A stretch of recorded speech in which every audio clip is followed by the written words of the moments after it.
माहौल बढ़िया चल रहा है। सरकार पहलवान की आवेगी, भाजपा बनेगी। देखो जी, भारत सरकार ने एक निष्पक्ष रूप से नौकरी दी। आज के टाइम पर जो मेहनत करेगा, जो बालक पढ़ेगा, वो आगे जाएगा। हमारे यहाँ पर एक राइस मिल जो अपने मुडलाना में है उसकी घोषणा की है, तो हमारे बड़ौदा एरिया के तो यूं समझो कि भागपुर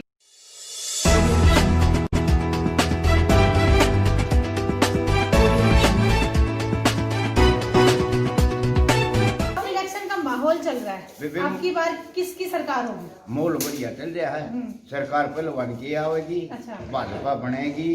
आई समझ में। और बेबे जितना हंगा लगागा इतना लगावांगे। पहलवान एक बहुत अच्छा और होनहार होता है। अच्छा, पहलवान ने कोई काम कुम करे या वो अभी? बेबे पहलवान ने देख कितने बड़े काम करे कि पदक जीत के ले रहा ओलंपिक में इस्ताक, और बता बढ़िया काम क्या होगा देश के लिए। तब कांग्रेस का जो प्रत्याशी है इंदुराज नरवाल भालू, उसके लिए आप क्या कहना चाहोगे? बेबे हम तो देख कांग्रेस की धंधे नहीं, हम देवांगे पहलवान। देखो मैम, अगर सार ओवरऑल देखा जाए तो योगेश्वर पहलवान जी हैं, वो अच्छा बड़े इंटरनेशनल प्लेयर हैं। और अगर हम बड़ौदा के अगर इतिहास देखा तो पहले एक पावर सरकार थी लगातार आई, फिर ये उड़ा सरकार आना लगी, 3 प्लान हो गई। तो जो विकास होना चाहिए था ना, जो लंबी सरकारें आई तो वो विकास नहीं हो पाया। आप देखा होगा, आपने जब गंगाना में एंट्री करी होगी तो गलियां हैं, कोई विकास नहीं। सरपंच हैं, प्लान भेज दें किसी आ जाए, कोई दिक्कत नहीं हमने।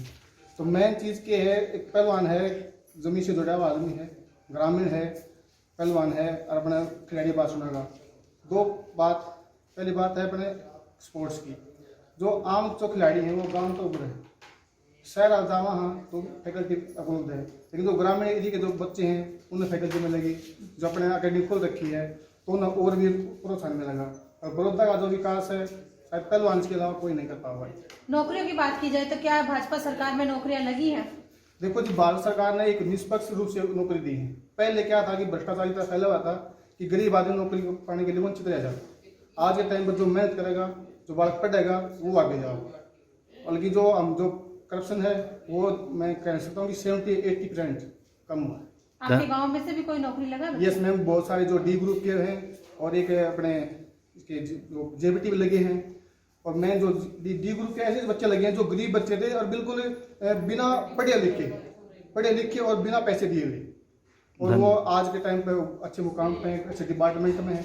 और वो आज 2-3 दिन पहले इंटरव्यू भी वाले बिटाने का लड़का है, तो उसने खुद मुख्यमंत्री मनोहर लाल जी लाइव चेक कर रहे थे, तो उन्होंने खुद कहा था कि अगर बिना पैसे पे अगर कुछ बेरोजगार रोजगार मिलेगा तो वो सरकारी बेटर होगी, ना कि कोई करप्शन है पैसे लेकर कोई जमीन बेच के बच्चों लुआएगा, तो वो कहाँ से प्रोग्रेस कर पाएगा। जैसा कि इलेक्शन का माहौल चल रहा है, तो गांव में किस पार्टी का ज्यादा रुझान है? यहाँ भाजपा और जजपा का दोनों का मिलकर मतलब एक तरफ इलेक्शन है इधर से। अच्छा, हाँ, बात की जाए विकास कार्य की, तो विकास कार्य क्या हुए हैं भाजपा सरकार में? ये तो इस बड़ौदा हल्के के लिए एक मतलब यूं समझो जी सौगात है। ये जो इलेक्शन है वो मतलब ये एक सौगात है। सौगात किस तरह से है, हमारे यहाँ पे यूनिवर्सिटी नहीं थी, बड़ौदा हल्का बिल्कुल पिछड़ा हुआ था, उसके हिसाब से यहाँ पे यूनिवर्सिटी अप्रूव करवा दी गई है।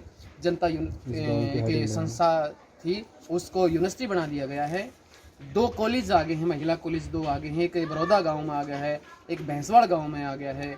और हमारे यहाँ एक IMT मतलब सरकार ने घोषणा की, IMT की घोषणा की है। हमारे यहाँ पर एक राइस मिल जो अपने मुडलाना में है उसकी घोषणा की है, तो हमारे बड़ौदा एरिया के तो यूं समझो जी भाग खुल गए। यहाँ के लगभग 5 से 7 हज़ार आदमियों को, बच्चों को नौकरी मिलेंगी यहाँ पे। तो हमारे लिए तो यूं मान के चलो जी मतलब एक गोल्डन चांस है। कांग्रेस की बात की जाए तो कांग्रेस कहते हैं कि हमारा गढ़ है और हम यहाँ पे जीत का परचम लहराएंगे, इस पर आप क्या कहना चाहते हैं? कांग्रेस से देखो जी अहंकार हो गया इन दोनों सरकारों को। पहले चौटाला की सरकार थी, उसको अहंकार हो चुका था, भाई यहाँ से मैं कुत्ते को खड़ा कर दूंगा तो कुत्ता भी बनेगा। ठीक है, जनता, यहाँ की जनता इतनी बेवकूफ नहीं रही। हर बरादरी, हर वर्ग मिलकर ने उसका अहंकार तोड़ दिया, हर वर्ग ने उसका अहंकार तोड़ दिया। अब हुड्डा कह रहा है कि भाई मैं हूँ इस क्षेत्र में, तो मैं जो करूंगा वो ये होगा। यहाँ ये किसी के बाप की विरासत नहीं है। यहाँ की जनता बड़ी जागरूक हो चुकी है और यहाँ की जनता ने विचार बना रखा है कि अब की बार इस हुड्डा की जो अहंकार है उसको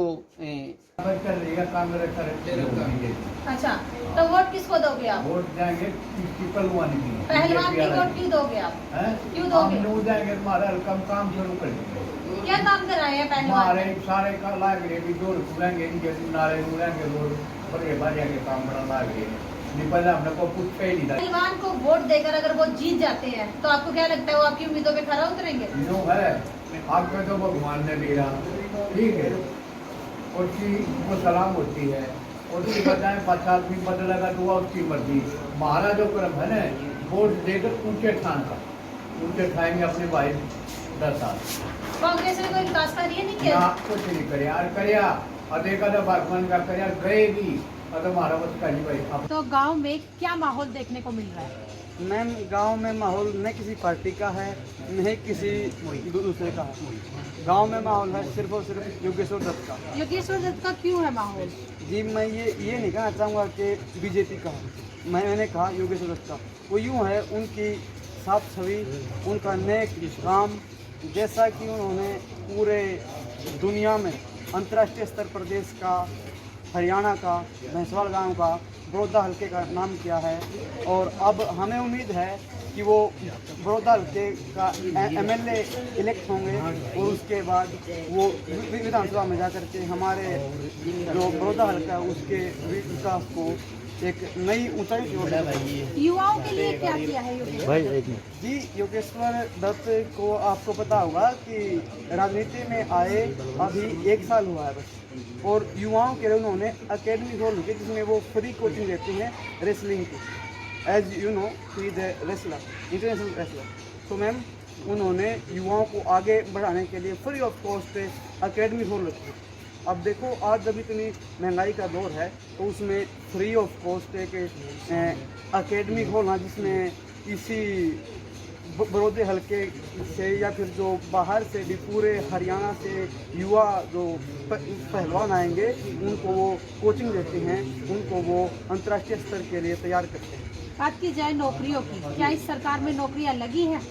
जी इस सरकार ने जैसा कि मुख्यमंत्री जी भी दावा करते हैं और इधर उधर से जहाँ से भी हमें अपडेट मिलता है, सरकार का दावा भी है और मैम ये रियलिटी भी है कि सरकार ने बिना खर्ची बिना पद्धति की नौकरियां दी हैं। बिल्कुल एक फेयर सिस्टम हो गया मैम। वो ज़माना था कभी हमारे यहाँ हरियाणा में कि ओम प्रकाश चौटाला ने खुलेआम पैसे लेकर लोगों ने काम करवाए, वहीं उसी काम में हुड्डा साहब ने 10 साल में उनको उसी काम को आगे बढ़ाया। लेकिन पिछले 6 साल से यहाँ जब खट्टर सरकार है हमारे हरियाणा में, तो वो जो पर्ची खर्ची का सिस्टम था उसको ख़त्म करके बिल्कुल एक फेयर सिस्टम को जनरेट किया। और ग्राउंड लेवल से जो अपडेट आपको मिलेगी वो ना ही कोई नेता देगा ना ही कोई और बात। में जो माहौल है एक्चुअली एट प्रेजेंट बीजेपी का सबसे ज़्यादा। बीजेपी का ही क्यों है? वो इसलिए है कि जो कैंडिडेट है ना वो बहुत ही मतलब सशक्त है, मजबूत है, अच्छे चरित्र का है ना, ईमानदार है। ठीक है, एक तरह से मतलब कह सकते हैं कि हरियाणा और देश की शान है। जैसा गौरव उसने वहाँ किया था ऐसे ही वो यहाँ करने वाला है। बट योगेश्वर दत्त तो पहले भी इलेक्शन में खड़े हुए थे और वो हार गए थे, उस पर क्या कहना चाहते हैं? उस टाइम पे क्या था, कुछ पॉलिटिकल इश्यूज आपस में खींचातानी थी, कास्टिज्म बढ़ गया था। कास्टिज्म अब भी है लेकिन इतना ज़्यादा नहीं है क्योंकि लोग अब समझदार हैं। विकास कार्य कुछ हुए हैं भाजपा सरकार में आपके? बिल्कुल हुए। क्या क्या विकास कार्य हुए आपके गाँव? पानी को ले लो, रोड को ले लो। ये रोड था हुड्डा वाला जो रोड जगह है ये इसी गवर्नमेंट में हुआ है। ठीक है, दूसरा फिर विकास कार्य जैसे वैकेंसीज का ले लो, एम्प्लॉयमेंट का ले लो, तो बिल्कुल फेयर काम हुआ है इसमें बीजेपी में। पहले नहीं होता था, पहले कास्टिज्म पे होता था। ठीक है, एक तरह से मतलब जैसे अपोजिशन जो पार्टी है ना बोलती है चौधर के नाम पे हो, तो वो चौधर कुछ नहीं, वो खाट थी सिर्फ नाम की मात्र की। जैसे कि कांग्रेस के भी प्रत्याशी है इंदुराज नरवाल भालू, तो उसके लिए आप क्या कहना चाहते हैं? पहली बार नाम सुना है। पहली बार नाम हाँ सुना है। बिल्कुल पहली बार सुना है। पहले ना तो उसको कभी देखा और उसकी जो छवि भी है ना नेगेटिव फीडबैक आ रहे हैं उसके गांव से ही नेगेटिव फीडबैक, तो बाहर कहाँ जीतेगा जो अपने गांव में ही नहीं जीत पा रहा। उधर से योगेश्वर दत्त को ले लो, पूरा का पूरा भैंसवाल जो गांव है एक तरफा, तो छवि से पता चलता है ना कि कौन कहाँ है, किसकी क्या छवि। क्या ये इलेक्शन भी एक तरफा जाएगा? एक तरफा नहीं कहेंगे तो मतलब ये मान के चलो कम से कम 45,000 से योगेश्वर दत्त। भाई जैसे इलेक्शन का माहौल चल रहा है तो किसको वोट दोगे अब की बार? पहलवान को। क्यों? पहलवान ने ऐसा क्या काम किया जो उसको वोट दोगे? बढ़िया काम का है। अच्छा, हाँ आपको लगता है जीतने के बाद वो आपके यहाँ हल्के में काम कराएंगे? हाँ कराएंगे तो पक्का।